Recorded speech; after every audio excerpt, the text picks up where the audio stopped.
दोस्तों, जरा एक पल के लिए अपनी आंखें बंद कीजिए और सोचिए, भारत के बीच फैला हुआ एक विशाल पठार, जहां की धरती काली है, पहाड़ प्राचीन हैं और मिट्टी के नीचे छुपा है ऐसा खजाना जिसने इतिहास की दिशा बदल दी। जी हां, हम बात कर रहे हैं दक्कन के पठार की, उस धरती की जिसे कई लोग सिर्फ एक भौगोलिक क्षेत्र समझते हैं, लेकिन असल में यह भारत का हिडन गोल्ड है, छुपा हुआ सोना, जो आज भी अपने भीतर अनगिनत रहस्य और संपदा समेटे हुए है। आपने कर्नाटक की कोलार गोल्ड फील्ड्स का नाम तो सुना ही होगा।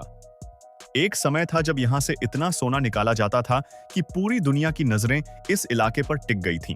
अंग्रेजों के समय में यहां गहरी खदानें बनाई गईं और हजारों मजदूर धरती के कई 100 मीटर नीचे उतरकर सोना निकालते थे। कहा जाता है कि कोलार की खदानें दुनिया की सबसे गहरी खदानों में से एक थीं। हालांकि आज वे बंद हो चुकी हैं, लेकिन यह कहानी यहीं खत्म नहीं होती। दक्कन की धरती के नीचे अभी भी कई ऐसे क्षेत्र हैं जहां सोने और अन्य खनिजों की संभावनाएं मौजूद हैं। दक्कन का पठार सिर्फ सोने तक सीमित नहीं है, यह इलाका हीरे के लिए भी ऐतिहासिक रूप से प्रसिद्ध रहा है। गोलकुंडा का नाम आपने जरूर सुना होगा। कभी यह दुनिया का सबसे बड़ा हीरा बाजार हुआ करता था। कोहिनूर हीरा, जिसे आज भी दुनिया के सबसे चर्चित रत्नों में गिना जाता है, इसी क्षेत्र से निकला था। सोचिए, हजारों साल पहले जब आधुनिक तकनीक नहीं थी, तब भी यहाँ की धरती से ऐसे अनमोल रत्न निकलते थे जो राजाओं के मुकुट की शान बनते थे। लेकिन कहानी सिर्फ खनिजों की नहीं है। दक्कन का पठार भूगर्भीय रूप से भी बेहद खास है।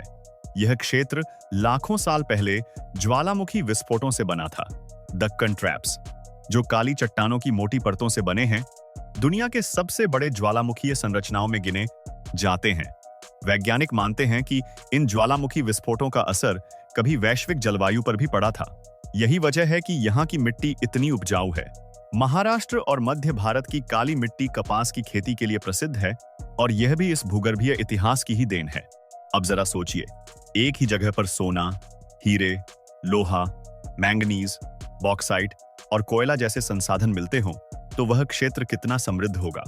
छत्तीसगढ़ और झारखंड के आसपास का इलाका, जो दक्कन पठार का हिस्सा है, खनिज संपदा से भरा पड़ा है।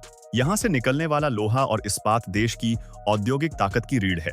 अगर आप आज किसी बड़े शहर में खड़े होकर ऊंची इमारत देखते हैं, तो समझ लीजिए कि उसकी नींव में कहीं ना कहीं दक्कन की धरती का योगदान जरूर है। लेकिन दोस्तों, इस हिडन गोल्ड का मतलब सिर्फ जमीन के नीचे छुपी संपदा नहीं है। यहाँ की संस्कृति, इतिहास और परंपराएं भी किसी खजाने से कम नहीं। अजंता और एलोरा की गुफाएं, हेम्पी के खंडहर, बादामी की चट्टानें, ये सब इस बात के गवाह हैं कि दक्कन सिर्फ प्राकृतिक नहीं, बल्कि सांस्कृतिक रूप से भी बेहद समृद्ध रहा है। यहाँ राजाओं ने साम्राज्य खड़े किए, व्यापार के रास्ते बनाए और कला को नई ऊंचाइयां दी। दक्कन के पठार का एक और छुपा पहलू है उसकी जैव विविधता। यहाँ पश्चिमी घाट जैसे क्षेत्र हैं जिन्हें यूनेस्को ने विश्व धरोहर स्थल का दर्जा दिया है। यहाँ सैकड़ों प्रकार के पेड़, पौधे और जानवर पाए जाते हैं, जिनमें कई दुर्लभ प्रजातियां शामिल हैं। यानी यह क्षेत्र सिर्फ आर्थिक नहीं, पर्यावरणीय दृष्टि से भी बेहद महत्वपूर्ण है। आज के समय में जब देश आत्मनिर्भरता की ओर बढ़ रहा है, दक्कन का पठार फिर से चर्चा में है।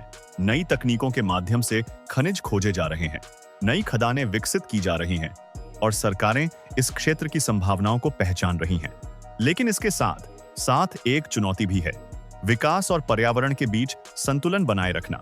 क्योंकि अगर हम सिर्फ खनन पर ध्यान देंगे और प्रकृति को नुकसान पहुंचाएंगे, तो यह हिडन गोल्ड धीरे धीरे खत्म हो सकता है। दोस्तों, दक्कन का पठार हमें यह सिखाता है कि असली खजाना सिर्फ चमकता हुआ सोना नहीं होता। असली खजाना वह जमीन है जो हमें संसाधन देती है, हमें इतिहास से जोड़ती है और हमें भविष्य की ओर बढ़ने की ताकत देती है। यह धरती भारत की आर्थिक रीढ़ भी है और सांस्कृतिक आत्मा भी। हमारे चैनल को अभी सब्सक्राइब कर लीजिए, वीडियो को लाइक कीजिए, अपने दोस्तों के साथ शेयर कीजिए